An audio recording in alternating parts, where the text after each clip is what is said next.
तो मित्रों राधे राधे, जय श्री कृष्णा। कैसे हो? आशा करते हैं सभी मेरे फ्रेंड्स हैं जो अच्छे ही होंगे। और भगवान जी से हम तो यही प्रार्थना करते हैं जहाँ पर भी हमारे प्रिय मित्र रहे, कुशल पूर्वक रहे, आनंद पूर्वक रहे, मौज मस्ती में रहे। और मेरे प्यारे मित्रों, आज हम बात करते हैं, बहुत ही अच्छी जानकारी लेकर के आए हैं। तो मेरी बहनों और भाइयों के लिए, दोनों के लिए ही ये जानकारी बेहद ही सुपर डुपर होने वाली है। और इस कहानी को आप पूरा सुनना और अंत तक सुनना। और मेरी बहनों भाइयों, अंत में इस कहानी का है जो क्या परिणाम निकलता है वो आप समझना और ये कार्य आप ज़रूर करना। इसको करने से है जो आपकी सभी परेशानियां हैं, जो सभी समस्याएं हैं, सभी दुख तकलीफ़ें हैं, जो इस कहानी को सुनने से है वो दूर हो जाएंगे। और भगवान कृष्ण कहते हैं कि जो भी इस कहानी को, इस कथा को सुनेगा, उसकी सभी की मनोकामना पूर्ण होगी। तो मित्रों, भगवान श्री कृष्ण कहते हैं, देवी सत्यभामा है जो भगवान कृष्ण से पूछती है। एक दिन की बात है, सत्यभामा है श्री कृष्ण से पूछने लगी कि रुक्मिणी हर रोज़ है तुलसी को है जो जल क्यों चढ़ाती है, हर रोज़ दीपक क्यों जलाती है। तभी श्री कृष्ण ने कहा कि देवी सत्यभामा, बहुत ही अच्छा सवाल पूछा है तुमने। सभी पेड़ पौधे में से है जो तुलसी का सब पौधा है जो सबसे श्रेष्ठ माना गया है, और तुलसी मुझे भी बहुत ही प्रिय है। जब मैं तुम्हें है एक कथा सुनाता हूँ और इस कथा के माध्यम से है तुम्हें है जो इन बातों का है जो हल निकल के मिल जाएगा। और इस कथा को आप ज़रूर पूरा सुनना, बीच में बिल्कुल भी बंद मत करना। मैं रोज़ जल देने से और दीपक जलाने से है तुलसी के अंदर तो क्या फल मिलता है।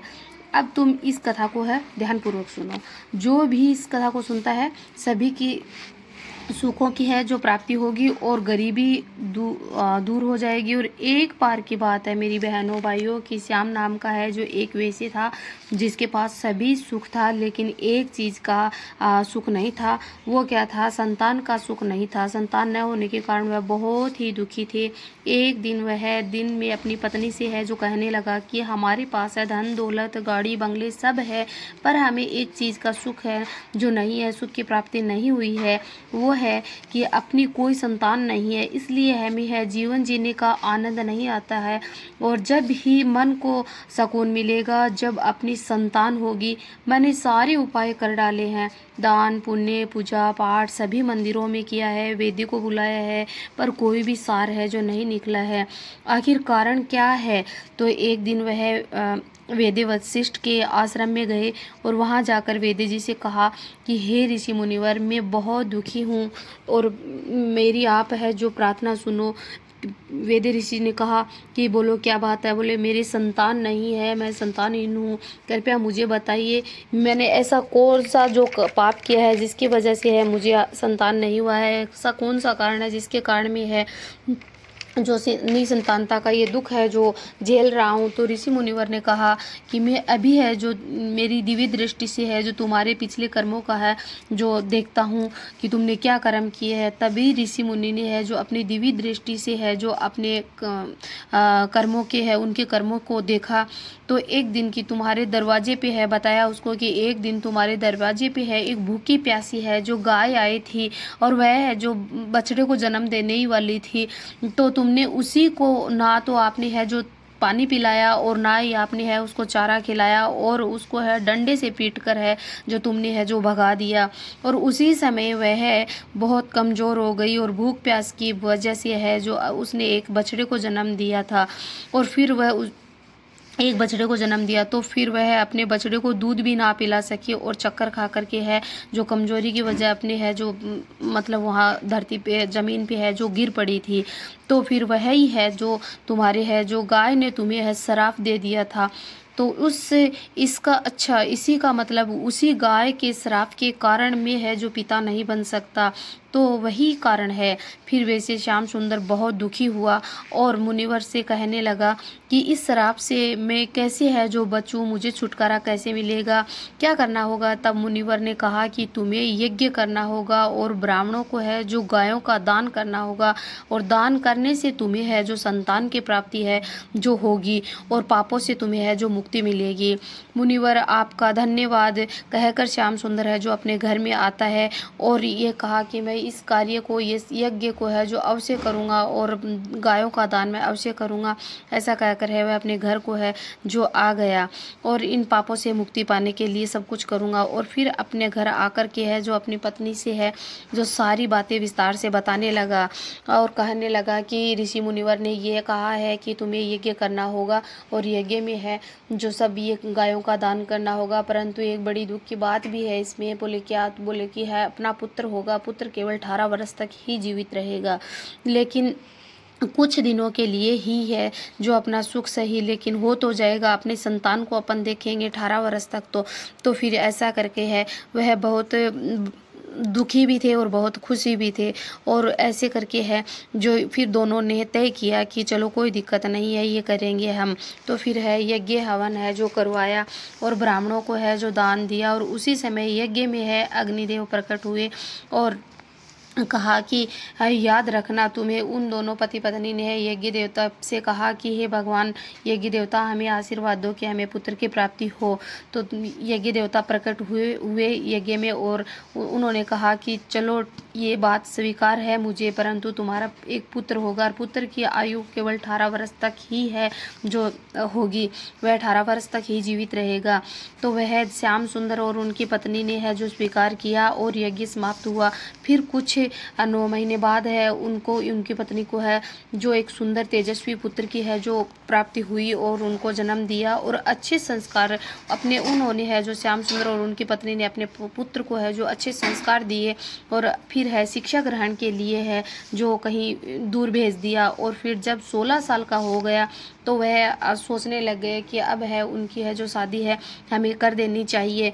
तो फिर उनके जो श्याम सुंदर था वह बोला कि मैं इनकी शादी के बारे में कैसे विचार करूं, कैसे सोचूं, अगर उनकी पत्नी है जो कुछ ही दिनों बाद में है जो विधवा हो जाएगी तो वह मैं नहीं देख सकता हूं। तो फिर उनकी जो श्याम सुंदर की पत्नी थी उन्होंने एक उनकी नहीं सुनी और उनकी शादी है जो कर दी। श्याम सुंदर की पत्नी ने उनकी शादी कर दी। फिर सुभद्रा नाम की एक लड़की थी और वह लड़की बहुत ही संस्कारी और सुशील थी और उनके साथ में शादी कर दी। सुभद्रा को यह नहीं पता था कि उनके पति की आयु केवल है जो 18 वर्ष तक की ही है। सुभद्रा सास ससुर और अपने पति की बहुत ही सेवा करती थी और सबसे आशीर्वाद लेती थी और सबके मन को है जो जीत लिया और सबका मन है जो बहुत ही उनको सब मन से आशीर्वाद देते थे। फिर एक दिन ऐसा आया, वह दोनों पति पत्नियों ने बतलाया कि आज हम है अपनी सुभद्रा बेटी को है बहू को बता ही देते हैं कि बेटी ये बात है। तो उन्होंने अपने पास में बुलाया अपनी बहू को और कहा कि सारी बातें उनको बता दी कि बेटा मुझे माफ़ करना, हमने आपको ये बात नहीं बताई और छुपाई है। अपने बेटे की जो तुम्हारे पति की उम्र है वो केवल 18 वर्ष तक की है और 1-2 दिन बाद है जो उनकी मृत्यु है जो होने वाली है। तो फिर उसे बहू ने कहा कि कोई बात नहीं, ये बहुत दुख की बात है, लेकिन आप मुझे है जो अब मैं मेरे पति के प्राणों की रक्षा खुद स्वयं करूंगी।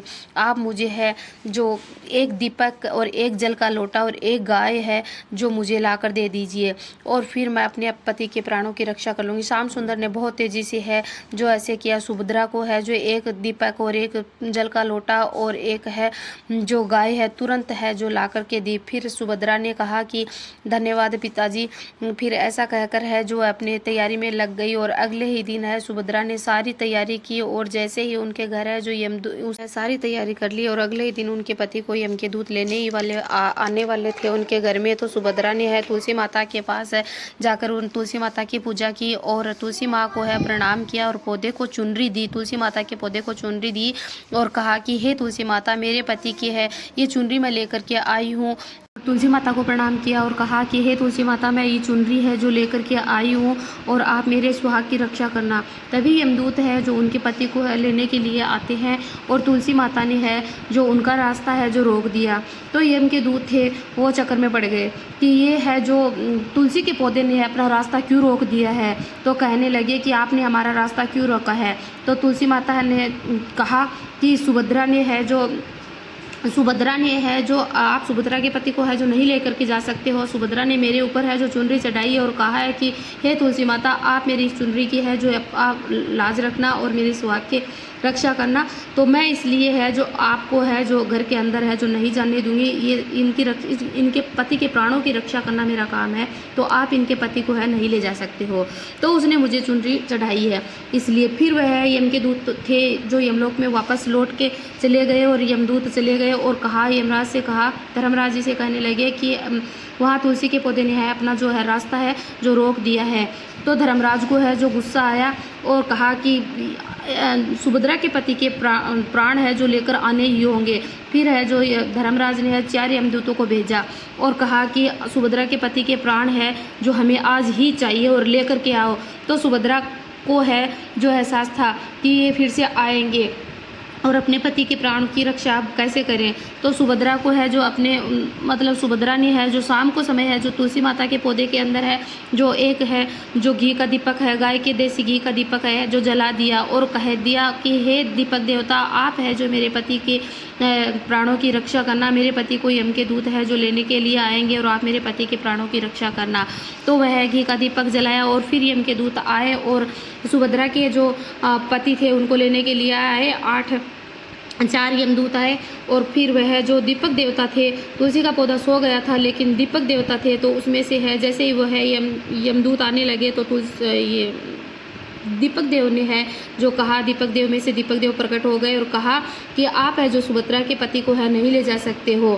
उस सुभद्रा ने है जो मेरे को सौंपा है कि हे दीपक देवता, आप मेरे पति की है जो रक्षा करना, तो मैं आप अंदर नहीं जा सकते और अगर आप अंदर जाओगे तो मैं मेरी अग्नि से है जो तुम्हें है जला दूंगा, तो फिर और आपको वापस जाना ही होगा। तो फिर यमदूत है जो वापस है जो लौट करके चले गए और फिर यमराज के पास गए और फिर यमराज को गुस्सा आया कि आज सुभद्रा के पति के है जो हमें है जो प्राण चाहिए तो चाहिए, तो इसलिए है जो आप है जो 8 लोग जाओ।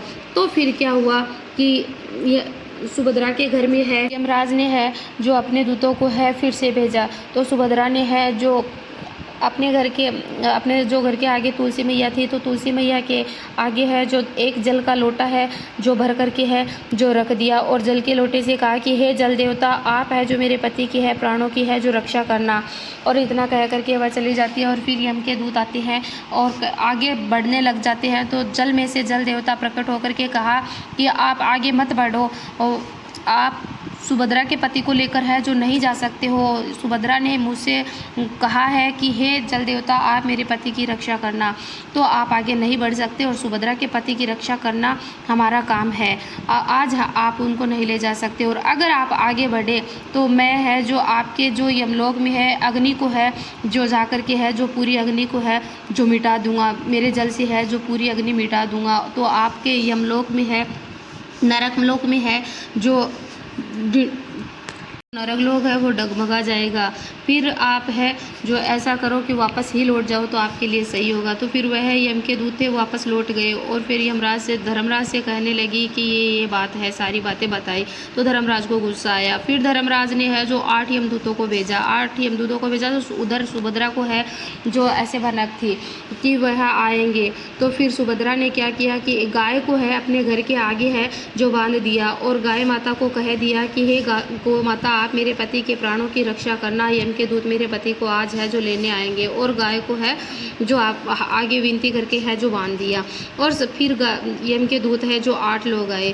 तो आए तो पहले जैसे ही आगे बढ़ने लगे तो गाय माता ने कहा कि ठहर जाओ, रुको, आप आगे नहीं जा सकते हो, सुभद्रा के पति के प्राणों की रक्षा करना मेरा काम है, आप आगे नहीं जा सकते हो। पहले अगर आपको जाना है तो पहले मेरे प्राण लेने होंगे आपको और फिर आगे जाना होगा, और तो नहीं तो मैं आपको है जो शराप दे दूंगी। और पता है आपके गौ माता के शराप से आपको है जो कभी है जो मुक्ति नहीं मिलेगी आपको, और शराप कभी भी है जो वापस नहीं होगा। तो वह ऐसा सुनकर के है जो अब वापस है जो नरक लोग यमलोक में है जो पहुंच गए। और फिर धर्मराज को कहा कि ये तो सुभद्रा के पति के प्राण लेने तो बहुत ही कठिन है, तो इसलिए नहीं आ सकते, सारी कहानी है जो बताई। फिर धर्मराज है जो बोले कि कैसे भी करके है जो हमें है जो सुभद्रा के पति के प्राण आज चाहिए। तो फिर धर्मराज खुद है जो यहाँ पे काली भैंस पे है जो भैंसे पे सवार होकर है जो सुभद्रा के घर आए। और सुभद्रा है जो जैसे ही यमराज को देखा, धर्मराज को देखा, यमराज को देखा, तो देख करके है यमराज को वह है जो सोचने लगी और फिर आकर के है बाहर आकर के है जो यमराज के आगे है जो विनती करने लगी हाथ जोड़कर कि हे यमराज देवता, मैं बहुत ही धर्म करती हूँ, बहुत ही दान करती हूँ और बहुत ही संस्कारी स्त्री हूँ और मैंने कोई भी पाप है जो कभी भी कोई पाप नहीं किया, हमेशा मैंने पुण्य किया है। आप मेरे प्राणों को, मेरे पति के प्राणों को है जो मुझे बख्श दो। आप प्लीज़ मेरे पति को है जो मत लेकर के जाओ, मुझे आप है, मुझे आप सिर्फ़ और सिर्फ ये मेरे सभी है जो मैंने जो सभी पुण्य किए हैं उस पुण्य के बदले में आप मुझे है जो ये करो, मेरे साथ में आप ये अन्याय मत करो। तो इतना उस दयालु और सुशील संस्कार स्त्री की बात सुनकर है जो यमराज है खुद है, यमराज का दिल है जो है पिघल गया और वह उनको माफ़ कर देता है और कहा कि हे सुभद्रा बेटी, आप जैसी है जो संस्कारी स्त्री और सुशील संस्कारी और मतलब धर्म दान करने वाली है जो बहुत ही कम है जो स्त्रियां मिलती है और आपने किया है तो बदले में है जो आपके पति की जान हम है जो बख्श देते हैं आपको। तो मेरी बहनों और भाइयों, जैसे है सुभद्रा बहन ने है जो तुलसी माता के अंदर घी का दीपक जलाया, जल का लोटा दिया और जैसे चुनरी उड़ाई और गौ माता की सेवा की, तो वैसे है मेरी बहनों, सभी मेरी बहनों और भाइयों जो भी इस कहानी को कथा को सुन रहा है तो सभी है जो करना और सभी जो भी मुसीबत हो, मुसीबत के अंदर खड़ा हो तो उस मुसीबत से है बचने के लिए है आप भी मेरी बहनों भाइयों है जो कर सकते हो ये कार्य। और तुलसी माता के अंदर है आप जल देते हो तो अगर एक सुबह सुबह एक लोटा भी जल देते हो तो आपके सभी है जो पापों का है जो नाश हो जाता है और आपको उससे है जो फल मिलेगा। एक बार प्यार से बोलो जय कृष्णा की, जय माँ तुलसी की।